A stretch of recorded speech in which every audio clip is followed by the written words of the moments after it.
30 times.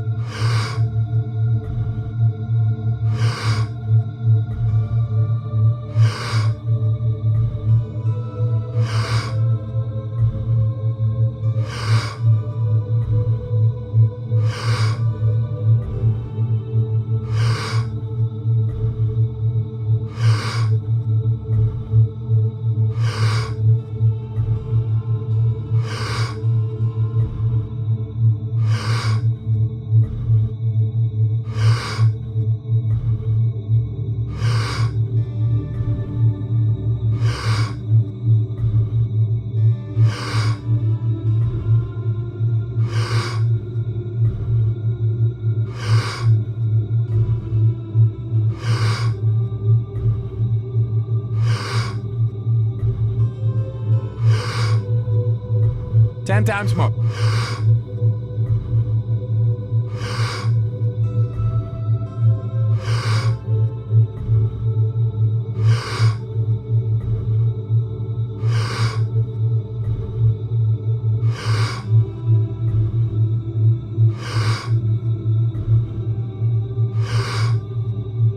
Two times more.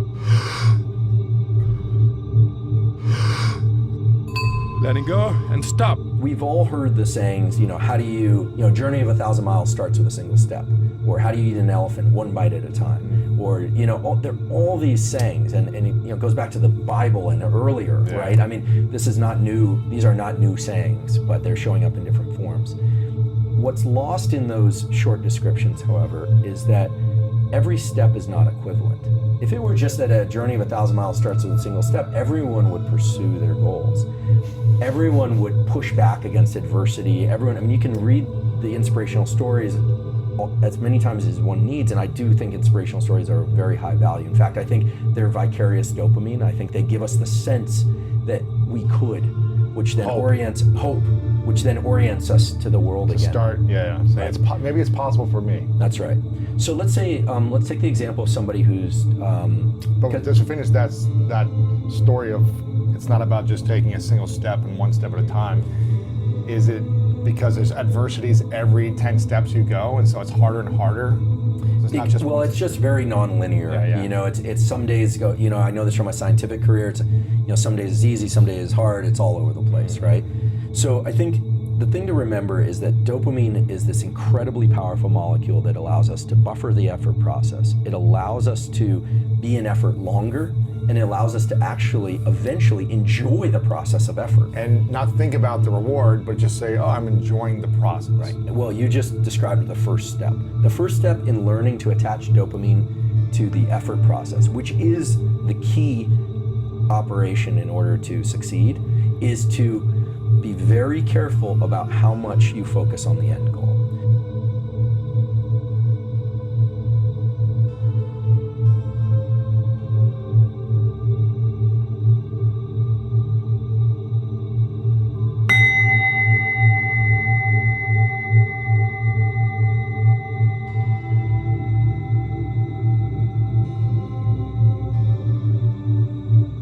Thirty times.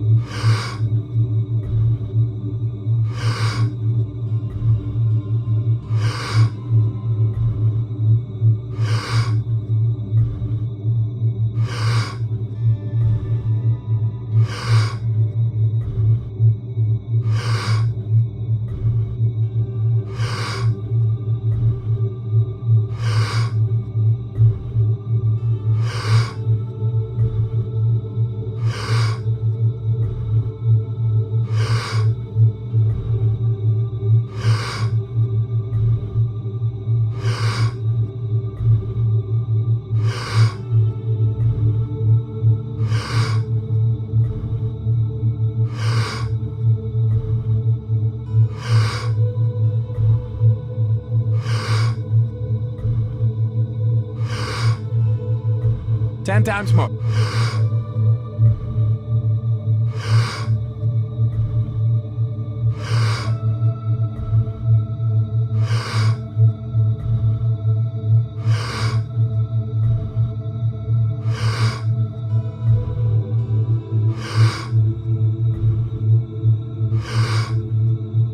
Two times more. letting go, and stop. Keeping the goal in mind is important for like a proper orientation. You have to know the ultimate destination. But if at any point we were to evaluate our progress relative to that end goal, or if we don't know what the end goal is, there's a huge gap there, and it can feel overwhelming. And depressing, and I'm not good enough. That's right. I should just give up. What am I doing this for? That's right. And those thoughts will affect us. And they're very realistic, right? Yeah. I mean, as Carol will say, and other people have said in the psychology field, you know, positive self-talk, oftentimes, unless you do it correctly, you're badly wrong. You know, lying to yourself won't work. Saying I'm a winner, I'm a winner, I'm a winner when you haven't lost or you haven't won yet Yeah. is great, but that's not the most effective use of these systems. Well, you're also being out of integrity with yourself. You're telling yourself a lie. Right. You're like, and then you're losing your ability to have confidence because you're just lying to yourself. Right. And if it's really extreme, there's a name for it. It's called delusional, right? Right. And people will start to point that out, and then it becomes harder to recruit people into your goals. So I think the key thing is to attach that sense of reward to the effort process. It's saying, look, I am oriented in the right direction and rewarding the things you're not doing. I'm not back on my heels. I'm not just staying, in bed in the morning. I'm not, yeah.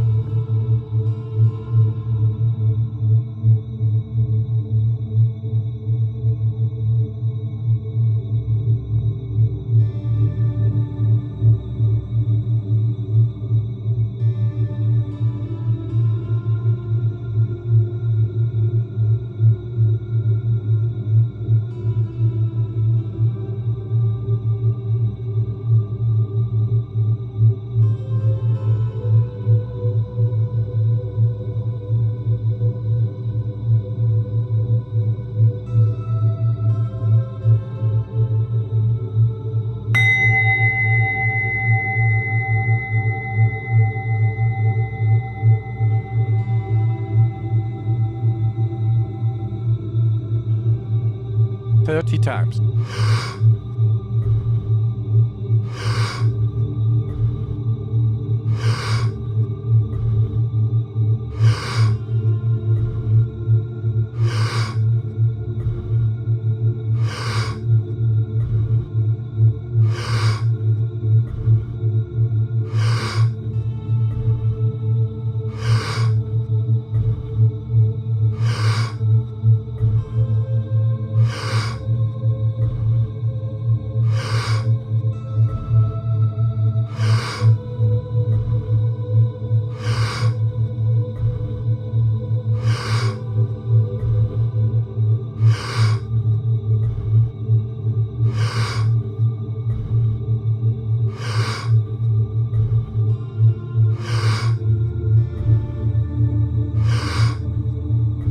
Ten times more.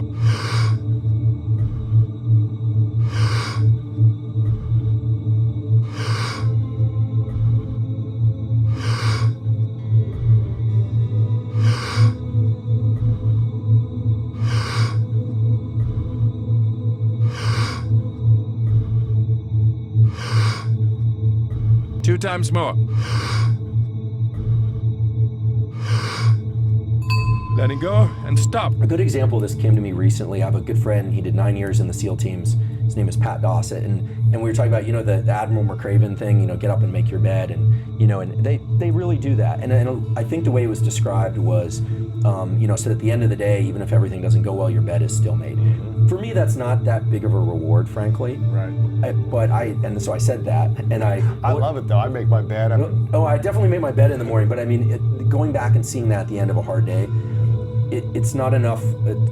I felt like there was something else there. So I asked him, he said, well, it's very interesting because part of it is about not just making your bed, but it's the things you're not doing by making your bed. You're not lying in bed and ruminating.